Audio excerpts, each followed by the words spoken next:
Ayun, kung may nakakakilala po sa tunay ko pong nanay na si Lolita Bakuli, ako na po yung anak ninyo na mm, pinamigay niyo po. Sana po magkaroon po ng chance na magkita-kita po tayo kasi yung kinagisnan ko pong magulang, patay na po yung tatay ko, yung nanay ko po may edad na rin. Gusto ko rin po kayong makita, gusto ko rin po kayong makasama. Sana mapanood niyo po tong video na to. At kung sino man po yung makakatulong sa akin, sana po matulungan po ninyo ako makita yung nanay ko kasi wala po talaga akong idea kung ano pong itsura niya. Yun lang po, tanging pangalan niya lang po ang naibigay po sa akin ng kinagisnan ko pong nanay. Oh, okay. Kung sino po yung pwede makatulong kay Miss Maricon, no? Please, no, let's help her to reach out sa mga totoo po niyang magulang, no? So, hiningi ako ng tulong sa inyo and i-repost natin siguro to, no, sa mga social media, no? Ang itatanong ko lang po kasi, bali matagal ko na pong gustong hanapin yung tunay kong mga magulang kaso wala po akong idea ko ng itsura nila. Hinahanap po kaya nila ako. Kasi gusto Okay. ko na po talaga silang makita. Okay. So, kumbaga totally wala kang information, wala kang kahit konti. Bali, Sorry to say, ano lang po, yung name lang po ng nanay ko, Lolita Bakuli. Sinubukan ko pong i-search pero marami pong Lolita Bakuli. Hindi ko po kasi alam kung ano po kasi baby pa lang po ako nung pinamigay po nila ako. okay. Sige, I'm sorry dun sa mga circumstances na meron ka ngayon, ha? Opo. Nagulat lang kasi ako sa sitwasyon mo and I feel sorry. No?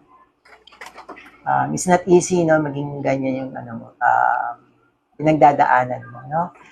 Ito medyo sensitive yung question pero let's be practical. May may opportunity ka ba malaman if they are still alive? Sorry, pero or kumbaga may clue ka ba that they're still alive?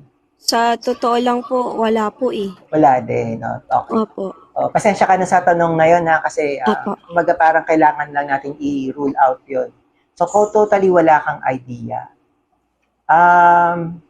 mga kamag-anak mo, may connection ka kahit sa isang kamag-anak. Pero kasi alam mo yung apelido nila, tama ba? Opo, pero So kaya how ko did po you know nalaman yung yun. kanilang, how did you know their Opo. full name? Kaya ko po nalaman yun dahil dito po sa kinagisnan ko pong nanay. Ang sabi po niya kasi sa akin nun, baby pa lang daw po ako pinamigay na. Kaya wala po akong idea kung ano pong itsura o kung ano po yung mga Okay. kamag-anak po nila. Yung nag-ampon sa'yo, nakausap niya ng directly mami mo, nanay mo, magulang mo? Hindi po. So paano Bali, niya nalaman? ibang tao lang po yung nagbigay sa akin sa kanila. Tapos may para pong Note. yung para pong verbal lang na sulat na pinamimigay ko ang anak ko kasi hindi ko kayang buhayin. Tapos nandun lang po yung pangalan niya. Nasa iyo pa yung letter na yon. Opo, nasa akin Naitago pa po. ba? Opo, naitabi ko po. Okay, very good. At least meron tayong somewhere na pagsisimulan. Ano? Message mo na lang ako in private. Okay lang? Dito po sa TikTok po. Yes, message mo ako. Tapos, try natin. Ano? Kasi medyo malalimang pagtitingin ng kailangan gawin dyan, no?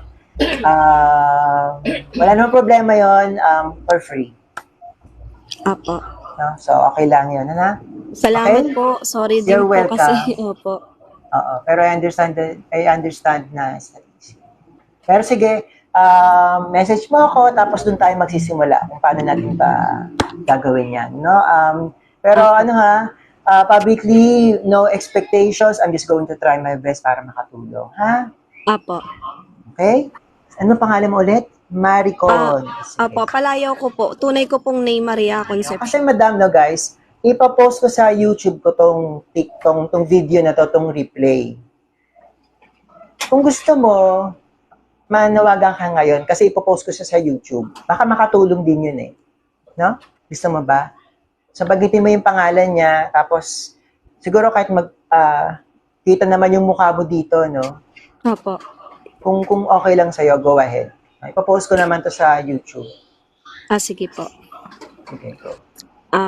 Nananawagan po ako, kung sino man po ang naiyak tuloy.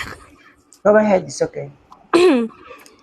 Nakakakilala po sa nanay ko. Lolita Bakuli po yung pangalan niya. Ang sabi po ng kinagisnang kong ina, ipinanganak daw po ako sa Mandaluyong Hospital ng December 8, 1985.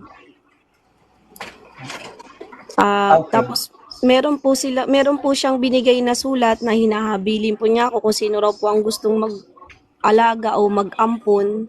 Okay. Hanggang ngayon Okay. pa po nasa akin yung sulat na yun. Ang itsura ko po ay may nunal po ako sa kaliwang ilong.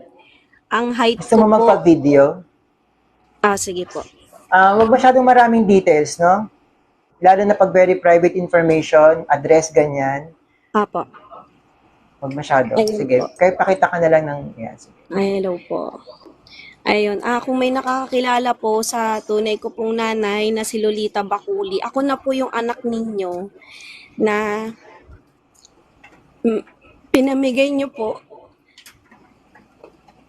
Sana po magkaroon po ng chance na magkita-kita po tayo kasi yung kinagisnan ko pong magulang, patay na po yung tatay ko, yung nanay ko po may edad na rin. Gusto ko rin po kayong makita, gusto ko rin po kayong makasama. Sana mapanood niyo po tong video na to.